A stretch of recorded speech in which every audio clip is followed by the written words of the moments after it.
మనం మనిద్దరం మాట్లాడినా కానీ కొద్దిమంది అపోహ కావచ్చు, అందరూ అందుకే రానియండి. వాళ్ళతోనే మాట్లాడే ఎవరైతే ఛాలెంజింగ్ చేస్తాడారో వాళ్ళే కూర్చొని. బెస్ట్. ఇప్పుడు మనిద్దరం గురించి వీళ్ళేమో చేస్తా అన్నారులే, అవును. వీళ్ళిద్దరూ అనుకూలించుకున్నారు అనుకోకుండా ఒకరికొకరు అనే విధానంలో కూడా మాట్లాడే వ్యక్తులు ఉన్నారు. ఉంటారు సార్. చాలా అయ్యో మందికి అనుమానం వస్తుంది. సార్, దేవుడు ప్రత్యక్షమైతే కూడా దేవుడు నిజమా నువ్వు నిజమా అని గిల్లి చెప్పు, చూస్తారు.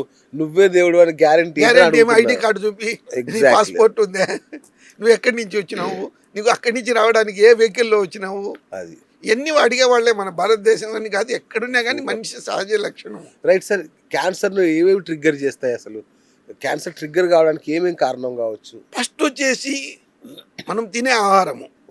మనము ఈ డయాబెటీస్కి ఏమేమి కారణాలు ఉన్నాయి అన్ని కారణాలు దీంట్లో కూడా చెప్పొచ్చు. దాంతో పాటు వచ్చేసి ఏమేమి చెప్తే మనకు తెలియకుండా ఉండేది ఈ పొలిఫరేషన్, కొన్నిట్లుగా ఎట్లంటే అట్లా డెవలప్ కావడం.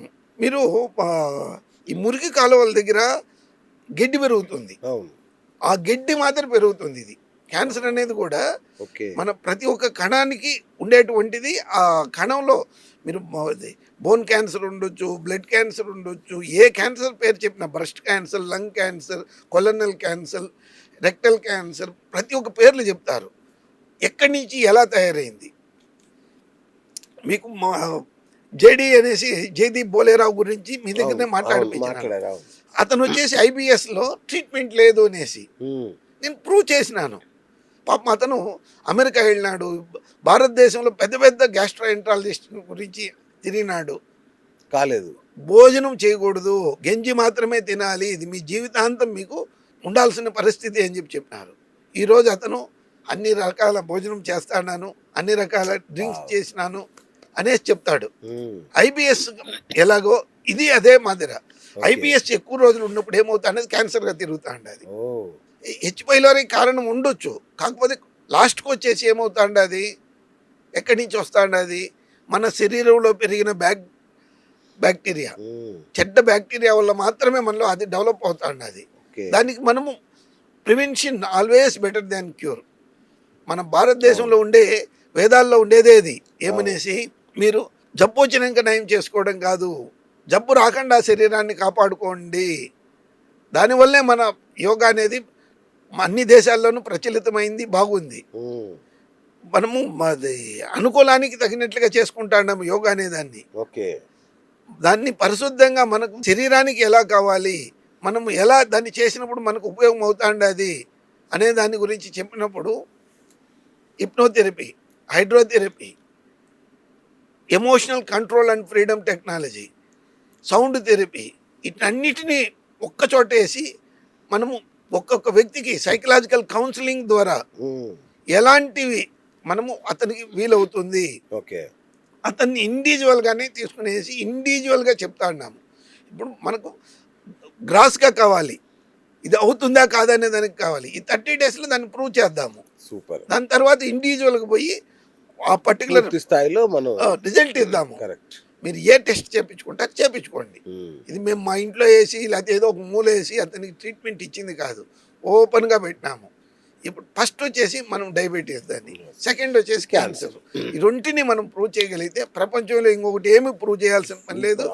మనం వాళ్ళను మీరు చరిత్ర సృష్టించడం వల్ల అవుతారు, ఇబ్బంది పెట్టకుండా మీ పని మీరు చేసుకుంటా మీ యొక్క విధానాలతో మీ జీవన విధానాన్ని మార్పు చేసుకోండి. చిన్న చిన్న మార్పులు, పెద్దగా వద్దు. దయచేసి మీ జీవితాన్ని మీరు కాపాడుకోండి. ఇది చెప్తాండామే కానీ నా దగ్గర అంతది ఇంతి అట్లా చెయ్యి ఇట్లా చెయ్యి ఏమేమో చెప్పడం లేదు. పిరమిడ్ అని చెప్పేసి 1000 కోట్లు ఖర్చు పెట్టున్నారు మన ఎస్పెషల్లీ ఆంధ్రప్రదేశ్, తెలంగాణ, మన తెలుగు వాళ్ళు. అది మీలోనే ఉంది, గమనించండి. ఎక్కడెక్కడ ఎందుకు ఎతకాలి? పిరమిడ్ కట్టిన వాళ్ళందరూ ఆరోగ్యాలు బాగలేవు. నేనే ప్రూఫ్స్ ఇస్తున్నాను. మీరు అంతదాకా వెళ్తుంది సార్. అప్పుడు పిరమిడ్ సృష్టికర్త పత్రిజీ, ఆయన డయాలసిస్తో కిడ్నీ వ్యాధితో చనిపోయారు కదా. మనం పెద్దోళ్ళ గురించి చెప్పడం కంటే నేను చెప్పేదేమీ చెప్తే అంటే అది సృష్టించిన ఆయనకే బాగాలేదని చెప్తున్నా నేను. అది ఇంకా 40 సంవత్సరాలుగా నేను మన తెలుగు రాష్ట్రంలో అంతా కూడా ధ్యానం చేపిస్తానని వ్యక్తి మిస్సెస్ నా దగ్గర ట్రీట్మెంట్లో ఉన్నారు. వాళ్ళు అది మనం పేర్లు చెప్పడం కాదు ముఖ్యము, అది సాధ్యమవుతుందా కాదా, సాధ్యమైతే ఎలా. మెడిటేషన్ అంటే ఏమి, ధ్యానం అంటే ఏదేమో కాదు సార్. ధ్యానం అని చెప్తే మనలో మనం విశ్వాసంగా ఉండడము, మనము ఆత్మ సంయమ యోగము అని చెప్తారు. భగవద్గీత 6వ అధ్యాయము చేసి ధ్యానము అనేసి, ఆ ధ్యానంలో ఏముండదు, ఆత్మ సంయమ యోగము. ఆత్మ సంయమ యోగము అని చెప్తే ఏమి, మీలో మీరు ఎలా జీవించగలరు.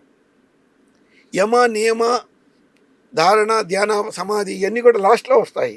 కాకపోతే యమ నియమ ప్రత్యాహార ప్రాణాయామ ఆసన అనేది 5 ఫస్ట్ వస్తాయి.